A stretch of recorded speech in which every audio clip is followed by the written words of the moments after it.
You know your bite is poisonous, and now I'm going to die. You knew damn well I was a snake before you took me in. That's our country. That's our country. Right? That's our country.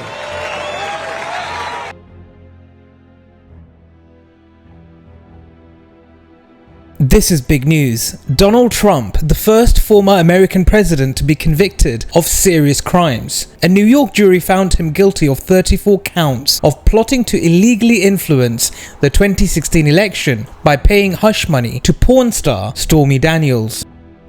Each of these 34 felony charges for falsifying business information carries a fine of up to $5,000 and 4 years in prison. And now the decision on what punishment the former president should face rests with Judge Juan Merkin, who presided over the case. Sentencing is set for July the 11th. And what does Mr. Donald Trump have to say all about this? Let's have a look.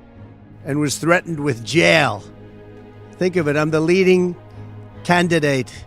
I'm leading Biden by a lot, and I'm leading the Republicans to the point where that's over.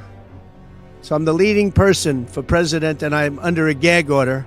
He probably won't see a real prison sentence at all. Even a really bad sentence for Donald Trump won't even mean he goes to prison right away. With the American legal system, the appeals process could drag on for months, and come election day, November the 5th, Trump will be out there campaigning furiously for a rematch with Sleepy Joe Biden.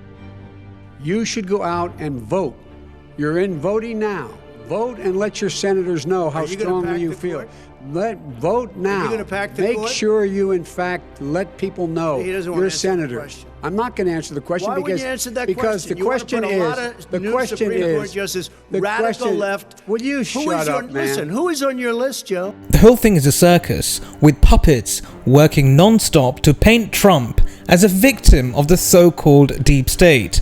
But let's be real, he's just another front man for the deep state, just like Biden. The Democrats and Republicans pretend to disagree in public, but behind closed doors, they agree on everything. Things like unconditional support for Israel. They agree on grabbing oil in the Middle East, taking in more refugees, especially from war-torn countries that they created a mess in, spreading wars like no tomorrow, and keeping the American public in the dark. And guess what? Americans are falling for it again. People in America are feeling sorry for Trump and rallying to vote for him.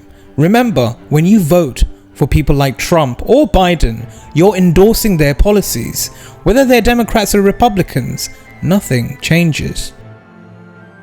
And when I say this entire thing is a circus and puppets are already working non-stop to paint Trump as a victim, I mean it. I'll give you an example. There's about 3.5 million American Muslims, which represents about 1.1% of the US population. Not a lot, but their votes are crucial in states like Michigan, New York, New Jersey, Illinois, and Texas. In these places, the Muslim vote can tip the scales in close races, which is what we'll see when we see Biden versus Trump again. And look who's working to get American votes to vote for Trump. Sneako, a recent convert to Salafism, and the darling of many Salafists, Andrew Tate, who's facing his own legal troubles for human trafficking. Tate is reportedly donating $200,000 to Trump. It's also confusing, isn't it? Because these two, Andrew Tate and Sneako, also donate to the Palestinian cause. They do a lot of work, which seems contradictory given Trump's record, because Trump was the one who recognized Jerusalem as the capital of Israel. He withdrew from the Iranian nuclear deal. He recognized Israeli sovereignty over the Golan Heights, which belongs to Syria. He brokered the so-called Abraham Accords with many Muslim countries, and he cut aid to the Palestinians, closing the PLO office in Washington. You see, when people like Sneako and Andrew Tate want to attract a certain audience, they have to woo that audience somehow. Their charity to Muslim causes might just be investments and advertising. Allah knows best. But it's very odd that these two would jump on the bandwagon and support Donald Trump given Trump's actions and his complete unconditional support to Israel. But here we are. Crooked Joe Biden, the worst president in the history of our country. He's the worst president in the history of our country. The most incompetent. He's the dumbest president we've ever had. My dear friends, I did say this in a recent video. We'll start seeing figures like Andrew Tate and Sneako supporting Donald Trump because they are a part of the Dajjalic agenda, and it's already happening. Independent Islamic Republic. My beloved citizens of the Independent Islamic Republic, let's not be deceived by false and hollow promises. Trump's return won't bring any change at all whatsoever. In fact, it will only tighten the grip of evil.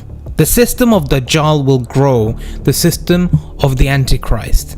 And in a few days' time, you will start to see people like Andrew Tate, for example, backing this demon Donald Trump. Thanks for listening to the Independent Islamic Republic. Assalamu alaikum. Have a wonderful night. You knew damn well I was a snake before you took me in. That's our country. That's our country. Right? That's our country.